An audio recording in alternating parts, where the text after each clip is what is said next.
ከአንድ አመት በላይ የኖርኩበት ሰፈር ይሄ ሰፈር ነው። ከዚህ ሰፈር ኦልሬዲ ልንለቅ ነው። እንደምትመለከቱት ይሄ የኛ መግቢያ ነው እና ሰፈራችን ይሄ ነው። የኛ ቤት እዛ ጋር የምታዩት ነው። ምናልባት ሞተር ሳይክሉን ሳጥበው ቪዲዮ ላይ ታችት ይሆናል። ይሄ እዚህ ጋር የምታዩት ማርኮ ነው እና ይሄ በጣም የሚገርም ሰፈር ነው። በነገራችን ላይ ካተር ላይ አለ የሚባል ፓካውንድ ነው የሚባለው፣ እንደዛ አካባቢ ነበረ ስንኖር የነበረው። እዚህ ቢያንስ ለ7 አመት ኖረዋል ሰዎቹ እና አሁን ላይ ደግሞ ሰፈር እየቀየርን ነው።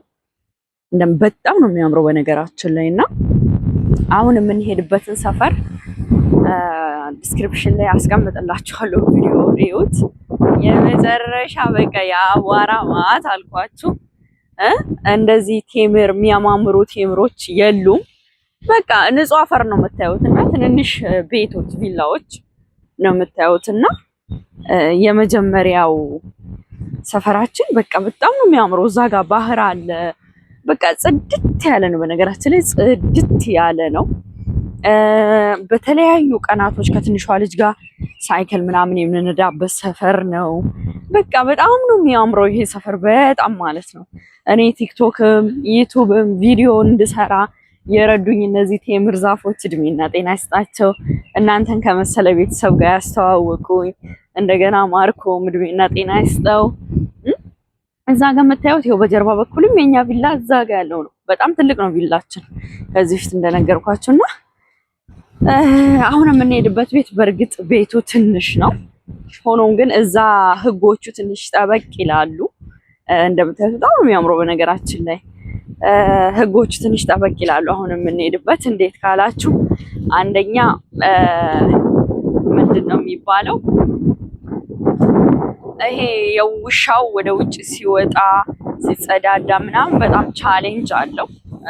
ቢሆንም ግን ምንም ችግር የለውም። ሁሉም ነገር ቀላል ነው ከፈጣሪ ጋር ማለት ነው። ሁሉም ነገር መወጣት ይቻላል። ይኸውላችሁ እንደ ቤት ነው። ኢቭን እነዚህ መሬቱን የሚያጸዱ ሰዎች አሉ እዛ ጋር እንደምትመለከቱት።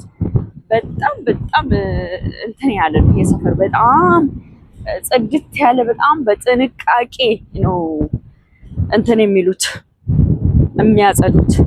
እንደምትመለከቱት በጣም የሚያምረው በነገራችን ላይ በጣም እንደምታዩት ማለት ነው። በቃ ከዚህ ሰፈር ልንሄድ ነው። ይሄ ባህሩ ነው። እዚህ ጋር ባህር አለ። ይሄ ባህር ነው። የኛ ቤት ደግሞ ያው ከነዚህ ከቴምብሮች ጀርባ ነው ማለት ነው። በጣም ቅርብ ነው ለባህሩ ራሱ ማለት ነው። በነገራችን ላይ እዚህ ባህር ውስጥ እንትን ይባላል ይዋኛሉ። እኛ ልጆቻችን ይዋኛሉ። ትልልቅ ሰዎችም እየመጡ ይዋኛሉ እዚህ ማለት ነው። እና እንግዲህ ይሄን ይመስል ነበረ ሰፈራችን። አሁን የምንሄድበት ሰፈር ደግሞ እንደነገርኳችሁ ነው። በቃ እንዲህ ብቅ ስል የማየው አሁን የምንሄድበት ሰፈር እንደነገርኳችሁ ነው። እንደዚህ ብቅ ስል የማየው በጣም የሚገርም ነጭ አፈር ነው። እንደዚህ የቴምር ዛፍ የለም። በቃ እንደዚህ አረንጓዴያማ ቦታ የለም። አለ ግን በጣም ትንሽ ነው። በቁጥር እንጂ እንደዚህ ስራዬ ብሎ እንደዚህ አረንጓዴያማ በዚሁ አጋጣሚ ይሄ እዚህ ጋር የምታዩት ደግሞ ቴኒስ የተለያየ ኳስ የሚጫወቱበት ነው ልጆቹ እዛ ጋር የምታዩት ማለት ነው። እና በጣም የሚገርም ሰፈር ነው። ይሄውላችሁ የኛ ቪላ ማለት ነው። ይሄ በዚህ በኩል ያለው ቪላ የኛም ቤት ያከራየን ሰው ነው። በዛ ጎን ያለው ደግሞ የኛ ነው ማለት ነው። የተያያዙ ናቸው እነዚህ ቪላዎች እና ይሄን ይመስላል። የድሮ ሰፈራችንን ልንለቅ ነው ካተር ላይ። ከአንድ አመት በላይ የኖርኩበት ሰፈር ካተር ላይ ይሄን ይመስላል። አሁን ደግሞ ከዚህ ሰፈር ልንሄድ ነው። በእውነት ይሄ ሰፈር በነገራችን ላይ በጣም ምርጥ ሰፈር ነው። በጣም እኔ እንጃ ባለውለታዬ ነው። ምክንያቱም ያው በዩቲዩብም ቲክቶክም እንድሰራ ከፈጣሪ በታች ይሄ ውሻ ኖሮ እንደገና እነዚህ ዛፎች ኖረው እነሱ ላይ እያስደገፉ ሎንግ ታይም በጣም ለረጅም ጊዜ እነዚህ ላይ እያስደገፍኩ ነበረ ቪዲዮ ምቀርጸው ገና ሲጀምር ምናምን ኢቭን ጀምሬ ራሱ እነዚህ ላይ እያስደገፍኩ ነበረ ቪዲዮ ምቀርጸው። በጣም የሚገርመው በተራራ ፀሐይ ምናምን እና አሁን በቃ አሁን የምንሄድበት ውሻው ራሱ ኢቭን የሚጸዳዳው ቤቷ አጠገብ ነው። ቤቷ አጠገብ ውጭ ራሱ እንደዚህ ሰፊ እንደዚህ የለውም። ሰፊ ቢኖረው ራሱ እኛ ከምንኖርበት ጀርባ ነው ማለት ውጭ ነውና ያ ደግሞ በጣም አቧራ ብቻ አሳያችኋለሁ ወደፊት በቪዲዮ እና ይሄ የምትመለከቱት እንዴት አባቱ እንደሚያምር ይሄ ሰፈር ማለት ነው።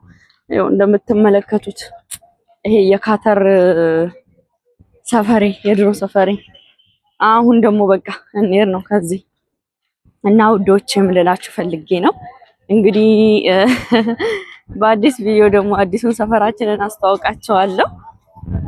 ይሄ እንግዲህ የነበረው ሰፈራችን ነው። በርቱ፣ ጠንክሩ። ቀጣዩን ፓርክ ላሳያችሁ ነው። በእርግጥ ከዚህ በፊት በጣም ቆይቷል ቪዲዮ ሰርቼ ሳይቻለሁ አይ ቲንክ ይመስለኛል። እና ይሄ ነው የምታዩት ሁለተኛው ፓርክ ይቀጥላል። እንደዚህ እያለ ይሄው እንዴት እንደሚያምር ማለት ነው። በጣም ቆንጆ ነው በነገራችን ላይ። ጉድ ሞርኒንግ ሃው አር ዩ ፋይን። ያው እንደምትመለከቱ በጣም የሚያምረው ይሄ እዚህ ቅድም ያሳየኋችሁ እዚህም አለ በየፓርኮቹ አሉት እና ይሄን ይመስላል ውዶች። እንግዲህ በቃ ሌላ ጊዜ በአዲሱ ሰፈራችን ደግሞ እንገናኛለን ከአቧራ ጋር በእውነት እዛ ያለው ማለት ነው። ላይክ ይሄ ነው በቃ ይሄንን ቆይ ያሳያችኋለሁ እዛ ስንሄድ እና ይሄን ይመስላል። በጣም ነው የሚያምረው በነገራችን ላይ በጣም ከምላችሁ ከምነግራችሁ በላይ እና በህይወታችሁ በቃ በምን ውስጥም ብታልፉ ጠንካራ ሰዎች ሁኑ። እኔ አሁን በእውነት ይሄን ሰፈር ለምጄ እዛ ሰፈር ሄዶ መኖር ኦ ማይ ጋድ ነው የምትሉት። ግን ሰዎቹ ደግሞ ከወሰኑ በሰው